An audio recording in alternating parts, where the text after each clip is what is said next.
Let's talk to Ash Regan, MSP for Edinburgh Eastern for the Alipur Party up there, of course, in Bonnie, Scotland. Ash, a very good morning to you. Good morning, Mike. How are you? Yeah, very well indeed.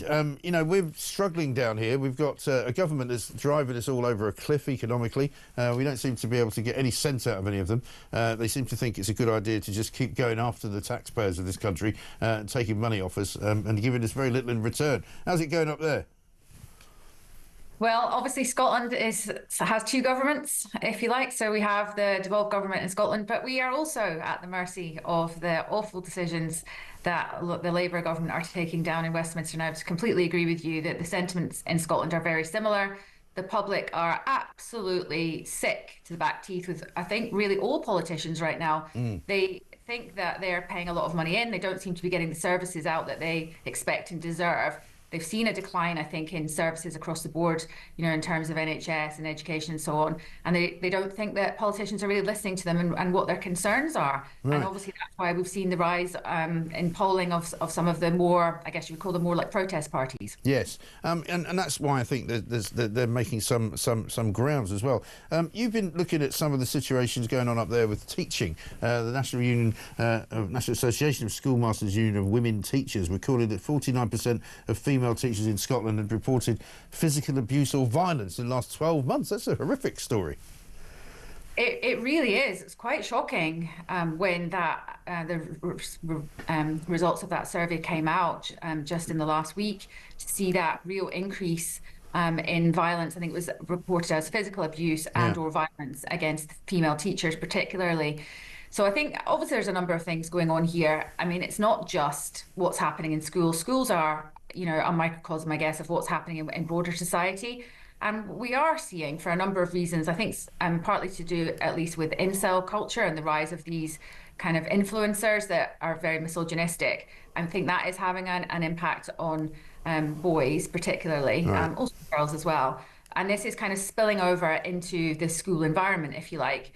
But, you know, the Scottish Government has also taken a number of policy decisions as well, which I think are not helping either. So we are struggling up here with this erosion of, you know, women's human rights, with this erosion of, I guess, the boundaries that women are able to put to protect themselves.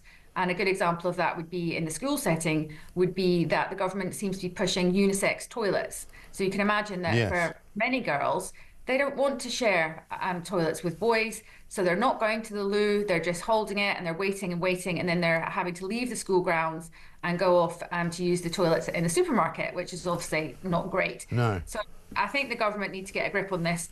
I think there's a lack of consequences as well for what goes on in schools. I think we're getting to the point now where many children are not seeing the consequences of their bad behaviour. And obviously we want schools to be a safe environment for everybody, for the students, but also for the staff that work in them. And for female staff, teachers, you know, who are doing an incredible and important job, to be going into work and feeling like they're not being supported and they're going to be facing, you know, physical abuse, it's really quite shocking. Is it because the schools are getting a bit too woke and they're concentrating on the wrong things, maybe?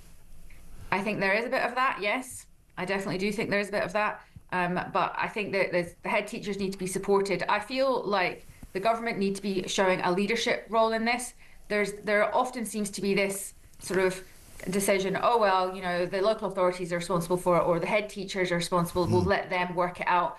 But head teachers need that support. They need a framework so that if they take decisions, they know that they're going to be backed up. You know, they're going to be supported in those decisions that they're taking so that they can make the school environment work for everybody. Right. But I'm told that there's an awful lot of they-theming sort of going on. There's an awful lot of, you know, pronouns being discussed. And it's still, I mean, the government is still kind of pushing this kind of agenda, isn't it? I mean, it was John Swinney only the other day was having difficulty sort of defining what a woman was. Yes, I think last time we talked, I was telling you that we have a Scottish Human Rights Commission that we have not heard from on these issues, such as, you know, the erosion of women's human rights in Scotland. It's a terrible situation what's going on up here. And this erosion of women, erosion of women's boundaries, the lack of upholding of women's human rights is happening really across the whole of Scotland, even though, as we know, the gender self-ID never became the law, but it does seem to be embedded, you know, that self-ID mantra seems to be embedded in our schools, in our hospitals, in our prison service, where we do have violent male inmates, housed in the female prison estate, which I think, many of the public would just find utterly unbelievable. Absolutely right.